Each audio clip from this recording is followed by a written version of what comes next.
Chuck stirs awake, glancing around the unknown bedroom.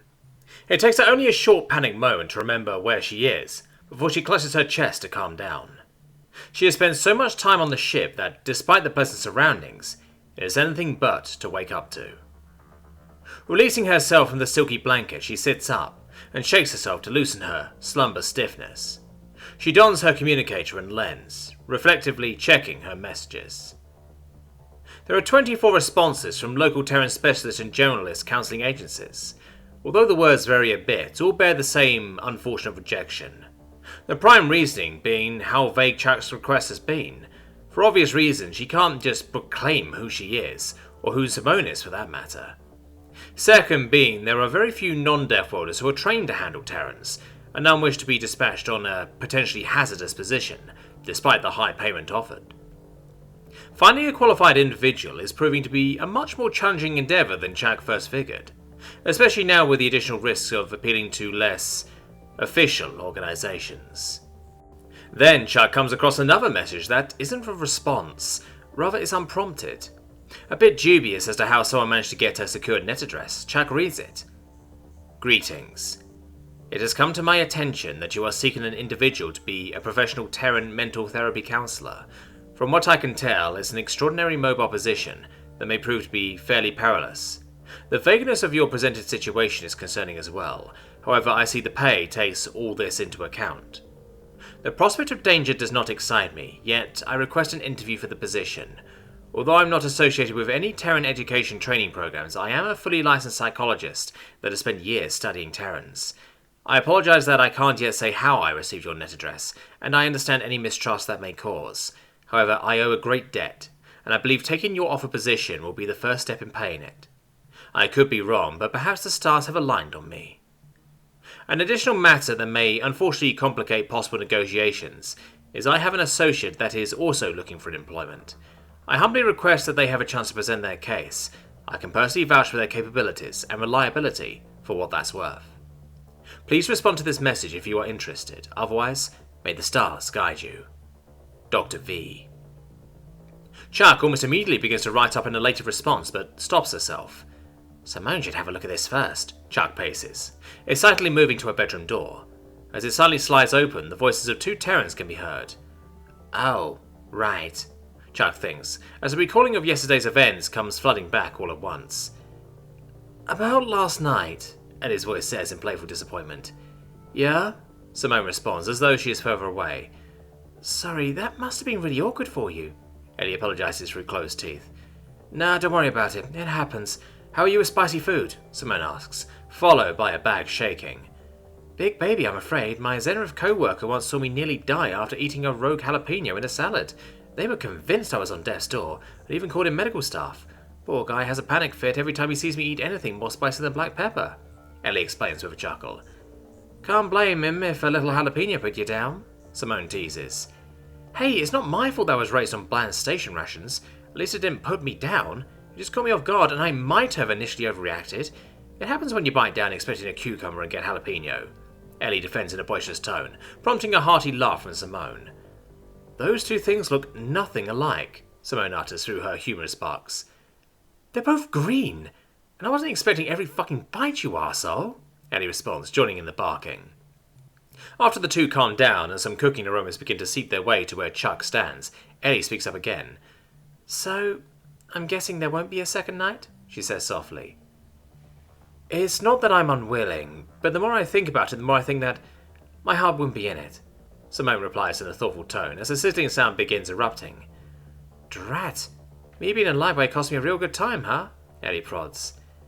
I know it's a classic line, but it really isn't you. It's just, flings are all I have under my belt, nothing wrong with that. Always good down for a good time, but I guess I'm not fully in that mindset right now, Simone explains as rough chopping sounds muddy the clarity of her words a bit. Fair. Well, what if there's a possibility for something more than a fling? Ellie suggests.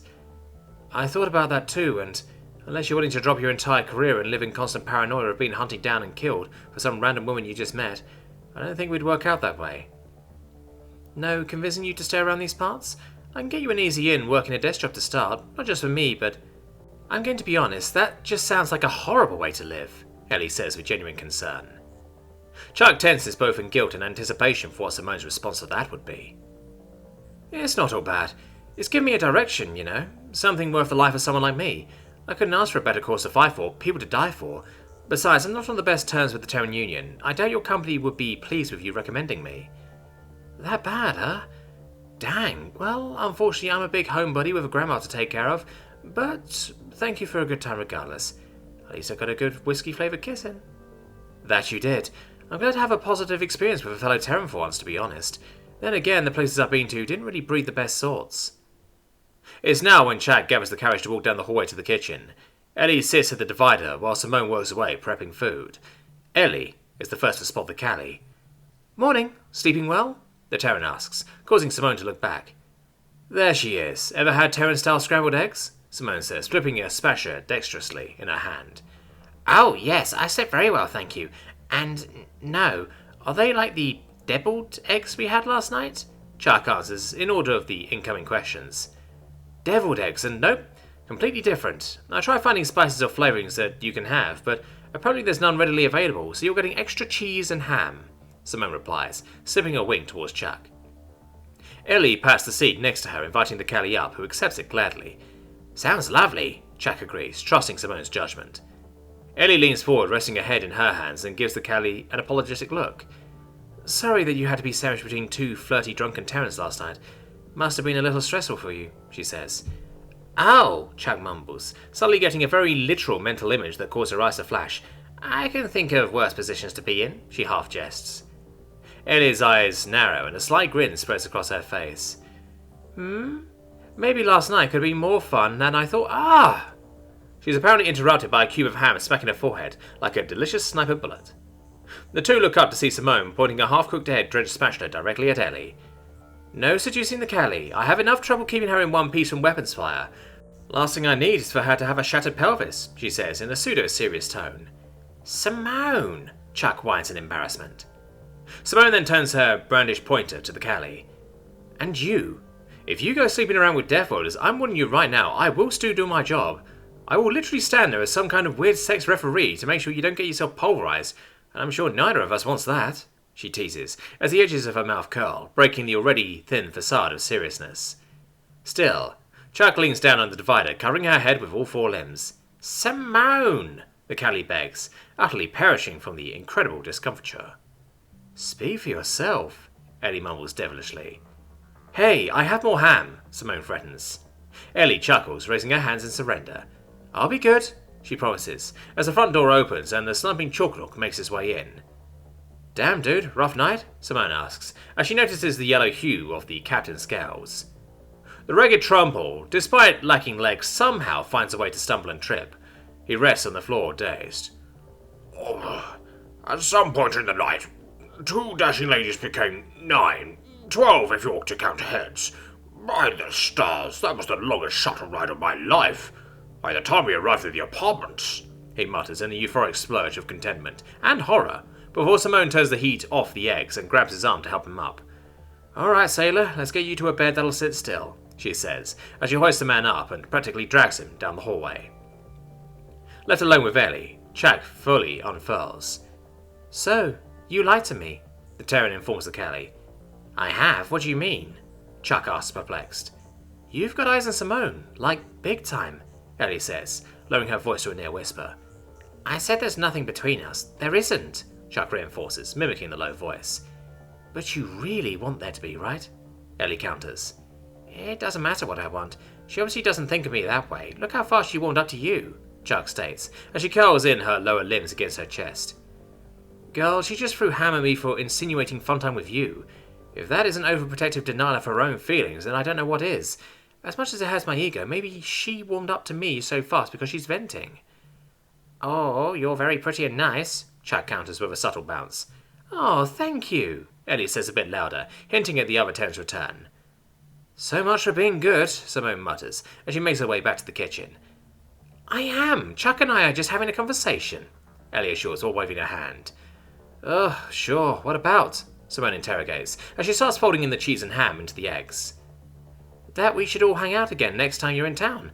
If you don't want to drop a fortune, you can just crash at my place, she deflects, yet still genuinely offers. Oh, yes, that sounds lovely. Right, Simone? Chuck says, with a few aggressive nods. Simone raises a night tuft and smirks. Not sure if we'll be back anytime soon, but yeah, sounds good, she agrees. Well, that should be everything. Not that I brought much to forget, but all the more reason to be paranoid about it, Ellie says, as she brushes down her shoulder. She walks up to the exit door, followed by her two hosts. Oh, have a safe trip home, Chuck chirps. Yeah, till next time, Simone says, with a casual farewell salute. Ellie spreads her arms and pouts her lower lip. What? No goodbye hugs? She asks, in a tone of forced distress. Simone rolls her eyes and awkwardly gives the woman what she wants. Would you mind popping my bag while you're at it? Simone requests quietly in mid-embrace. For fuck's sake, Simone grumbles as she lifts and squeezes, making the other Terran's spine crackle violently. Chuck covers her mouth horrified as she just witnessed a Terran just break the other. However, the satisfied groan and smile Ellie gives subsides the worst of her concerns. Ah, by the stars you're a miracle worker. I might not need my morning tea after that, Ellie compliments, as she steps away and twists her shoulders. Speak for yourself, Simone utters, taking this moment to crack her own lower back to Chuck's further discomfort. Ellie looks at Chuck, arms open wide. Chuck happily steps forward but is holding by Simone's hand. The Callie looks up to her chief of security and straightens her back. Simone, I understand your concern, but I would very much like to give our new friend a hug, she asserts. Quicker than how she presented the arm, Simone retracts it and sheepishly rubs the back of her head. Right, sorry, force of habit at this point, she apologizes, before giving her fellow Terran a light warning glance. Ellie chuckles before giving the Callie a monitored farewell hug. Ah, Callie hugs are the best, she says out loud, moving her lips to Chuck's ear. You got this, she softly encourages. The Callie's eyes flash in response, and she can't help but slightly bounce from nerves. With that, Ellie releases Chuck and takes her leave with a few more exchanging verbal goodbyes. Oh, Simone, I may have good news. I received a request for an interview regarding the therapist position, Chuck chirps, as Simone begins breakfast cleanup. Ah, great, Simone replies, forcing a positive tone. I didn't respond yet. I wanted you to take a look first, as the request was an unprompted message rather than a response. May I forward it to you? Simone briefly stops from inserting a dirty dish into a washing receptacle. I don't like the sound of that, she states. Well, the station should be monitoring our communications, so if it were from a hostile party, then I suspect the message would have been blocked. They are very good at keeping the peace, Chuck points out. The Terran looks up in consideration and shrugs. Yeah, alright. Go ahead and forward it to me. If I don't get any bad gut feelings, I'll accept the interview myself. Of course. Dr. Vin saunters up to the front entrance, with his companion silently hovering at his side. The estate he has been directed to is a very high class and secure, no doubt under the watchful eye of the station itself. Nervous, he wipes away at his building nose dampness with a handkerchief and presses the arrival notification indicator. Please, stars, allow fate to truly bring me peace, he internally prays, as the agonizing moments pass by, second by excruciating second. His stocky legs quiver as the door slides open. An armed, red-furred Terran female stands in guarded greeting. Dr. Vin's tiny black eyes quake as he takes in the Deathworlder's appearance. Taller than the average female, red fur, green eyes, keen muscle mass. By the stars, he silently marvels, his tusk more agape. The Terran looks to the mechanical companion first as it rivaled her height. Seeing it unresponsive, she looks down to the 3-foot-tall green Noxie dressed in his best garb. I assume you're Dr. V? She asks in a voice that reminds Dr. Vin of smoke and Trax honey. His mouth moves somewhat, but only low guttural garbles release into the air. The Terran rolls her eyes and leans down to the Noxie incredulously. For someone supposedly familiar with Terrans, you sure are shitting a lot of bricks, she tells him imposingly. Is that what the security bot is for? Being verbally recognized, the mechanical individual rotates his cranial analog to the Terrans. I am number 7. Please refer to that as my designation, it requests pleasantly, in a disturbing voice of malformed blowing electronic sounds being forced and bent into words. Okay, the Terran mumbles, in a mix of concern and confusion. Dr. Vin brushes back one of his flopping ear flaps and takes a deep squat in respect before outstretching one of his thick arms up to present a grasper, signifying his understanding of Terran greeting. My sincerest apologies, madam. I was merely caught off guard. Please accept my most humblest of apologies. His voice is coated in absolute reverence, without an ounce of fear. Sure. Come in, I guess, the Terran responds, backing away and moving deeper into the estate. Left hanging, the Noxie rights himself and quickly enters, immediately followed by the machine. The Terran motions him to a seat in the circular communal room. He abides without question, already sifting through his shoulder satchel. He takes up a folder and hands it to the Terran.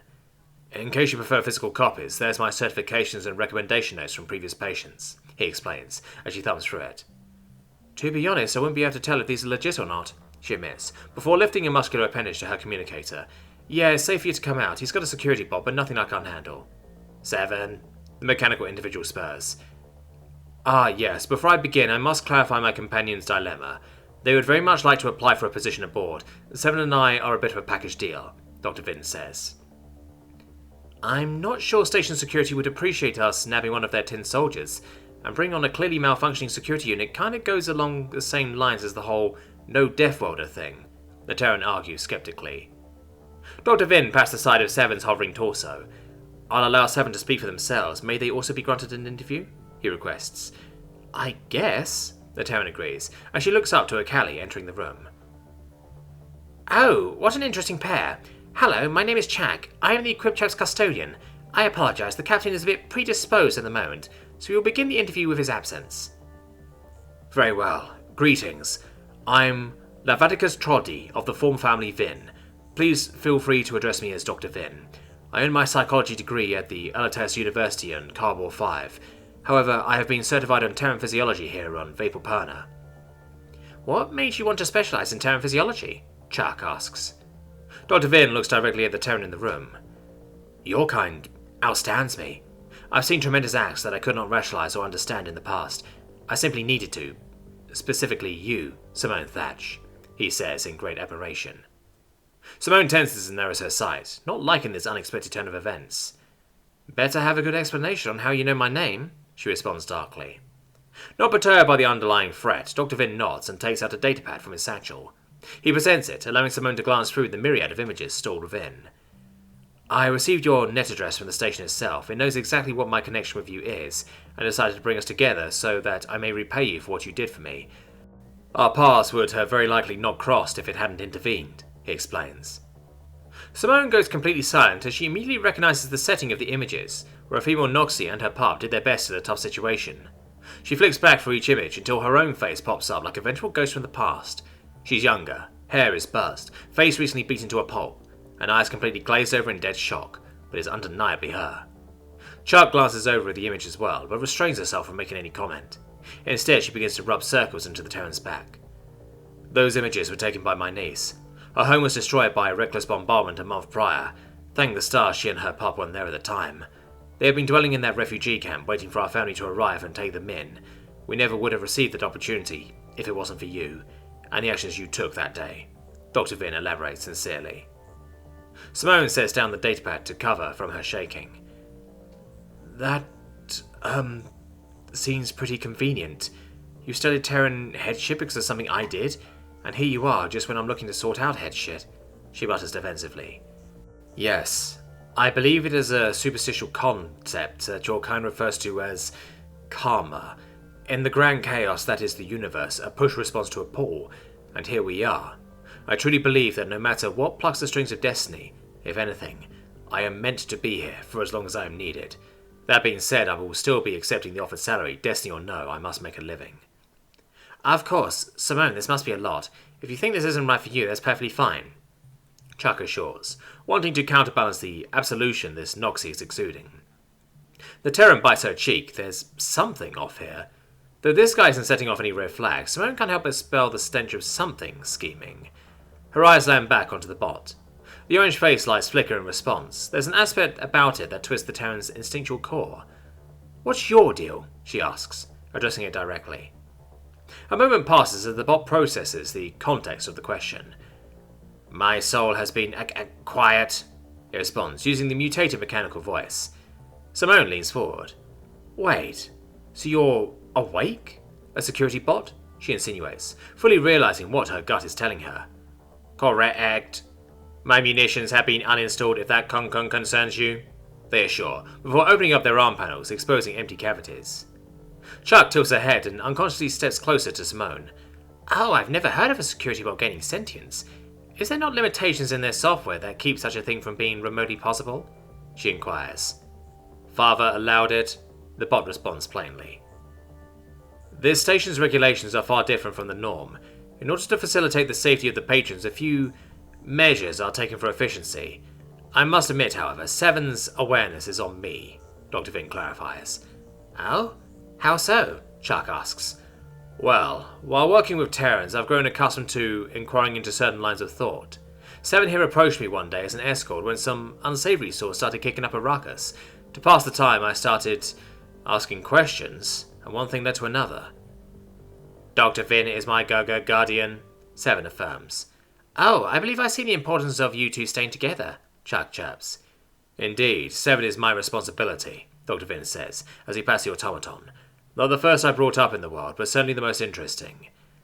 And I don't have to worry about Seven here causing me any problems? Simone asks firmly, crossing her arms. The Noxie blinks rapidly and shakes his head, causing his ears to flick the air sharply. Absolutely, they detest violence. Isn't that right, Seven? He encourages. Seven's facial lights flutter for a moment before responding. Life, on the scale of the universe, is extraordinarily rare, despite its success in spreading across the stars. Sapient life even more so. It has more value than any mineral, any alloy, any element. The universe is unfeeling, and has no capacity to care whether life continues to exist or not. I do, Seven says, with almost attempts at conviction inflections. Life is enough to exist. It is in its nature. No, that is its nature. I refuse to be another obstacle for it to fight. Despite her gut still feeling that there's an aspect to all this that she's missing, she believes Seven. Then we can't have you as an extra gun? What sort of other work can you do? She inquires, her tone relaxing. I can aid in cleaning and vessel maintenance. However, if possible, I wish to primarily serve as a culinary specialist. Seven answers with a hint of embarrassment. You want to be the ship's cook? Simone chuckles, raising her eye tufts. Yes, Seven states. It's what I want. The Terran looks at Chuck and shrugs. They have my approval, but I'll leave the final word to you, she says, before an unexpected notification pops up onto her lens. McKelly bounces and taps at her own lens. I've already prepared Dr. Vin's contract. I'll need a moment to whip one up for Seven here. Oh, Seven, what rates are you asking for your services? She asks, looking up to the machine. Seven, not expecting this question, refers to their guardian. Don't look at me, this is your negotiations, Dr. Vin encourages. Orange lights flickering. Seven returns their focus to the Cali.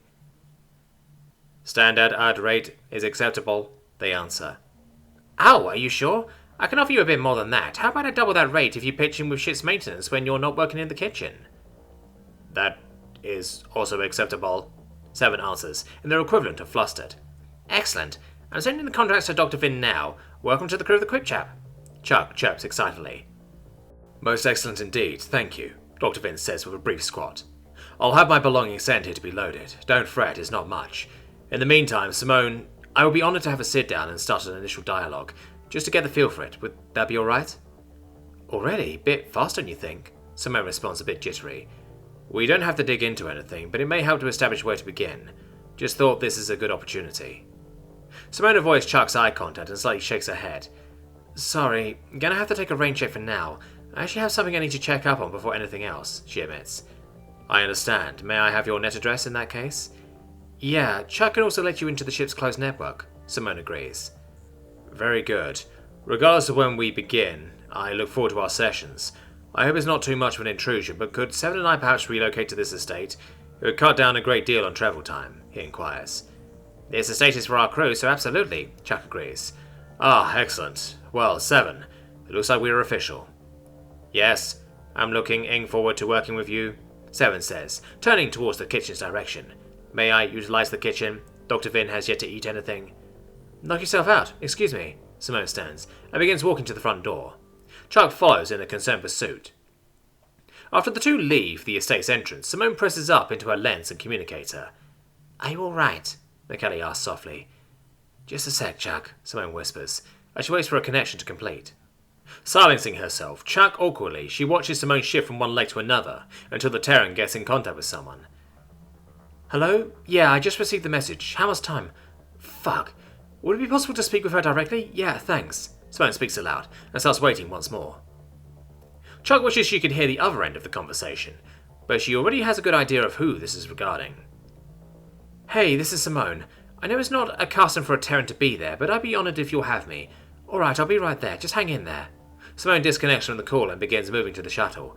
Sorry, Jack, there's somewhere I've really got to be. Come along if you want, she says, keeping her pace. Chuck doesn't hesitate to follow. Simone enters the operating room for a decontamination chamber. She approaches a prone individual whose lower half is engulfed in a transparent chamber. Looks like I made it, huh? Simone says in a casually pleasant tone. The weak but tough mother looks at the Terran and hisses in relief. Timing is indeed a gift of yours. Our paths crossed just in time, it seems, she replies before hissing in amusement. Well, I was hoping to take you on a night on the town, treat you to a fun night as last huzzah, you know. Sorry, we don't have the time for that, Simone admits, as she pulls up a rolling seat to the bedside. This is enough. Thank you for all you're doing. This vessel is unfathomably lucky. The mother dismisses. Her life was well worth this.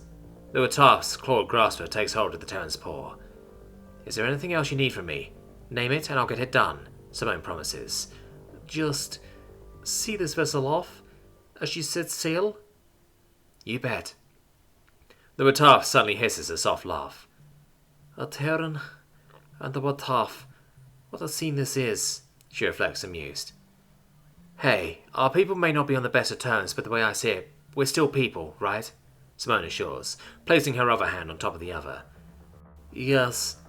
Perhaps if this vessel had met you sooner, she may have considered you a close friend. Or not. It's nice to consider regardless. Sure, though considering my role in our people's conflicts, that may have proved difficult, the Terran chuckles. Your spirit is that of a warrior. There's no dishonor in that. Simone's eyes twinkle a little as she shakes her head. A spirit of a killer, I'd argue. Risking life to take life isn't what I call honorable, yet here you are giving life to make it. I say you beat me in honor. I think it's beautiful even. The viper-like eyes zero in on Simone's. May this mother give you parting advice, she hisses, losing a bit more vigor. Course. The wind behind your sails has been tattered and against you many times. That is the way the seas are sometimes. So I forgive you forgetting that although you carry a worn-blooded sword in one hand, there's a shield in the other. The mother's claws grip tightens. And that shield is beautiful. This vessel promises you she sees it. Everyone you've helped has seen it. You are a warrior, Simone. A very honorable one, she assures. Simone nods, slowly, not wanting to make this time be wasted on her. This is the Wataf's moment. Thank you. No. Thank you. The smallest child born will be given your name, for the name will grant them the strength their body can't. You don't have to, Simone stutters. It is already done. This vessel has left messages for her brothers when they receive her babies, the Wataf says, her voice beginning to drift. Alright. You know, you did amazing. Your kids are going to grow up to make you proud, Simone says, fighting back tears. My ancestors will accept me in their seas. I'm ready. It's time. Simone nods and leans forward. Great fleet on the tides beyond take this vessel home. She has sailed through life and is casting her children behind her. Allow her to wait with you when they are ready to make the voyage themselves, Simone recites in Galactic Standard, regretful she can't properly speak in the Wataf's speech. Regardless, the mother cries a hiss of joy at this final miracle the Terran gives her. Now perhaps her ancestors will have no trouble finding her, and she won't stray alone for long. She feels the pressure grow and grow in her lower half. In her mind's eye, the crossing is in sight. Know her name, for when this vessel crosses she will need your guidance. Know her name, for it's hers. Know her name, for it's her time. Know her name. Simone pauses, allowing the mother to finish. Know my name, Kiaras. Know my name, Kiaras. Know my... Kiara's mustered voice is silenced as her babies are set upon the waves of life, and her body grows still. Immediately, Simone leans up, pressing her forehead to Kiaras's. Although now paralyzed from the trauma, she lives for a few more moments. You did amazing. You did amazing, Simone repeats in comforting whispers, even after she knows Kiaras has fully crossed.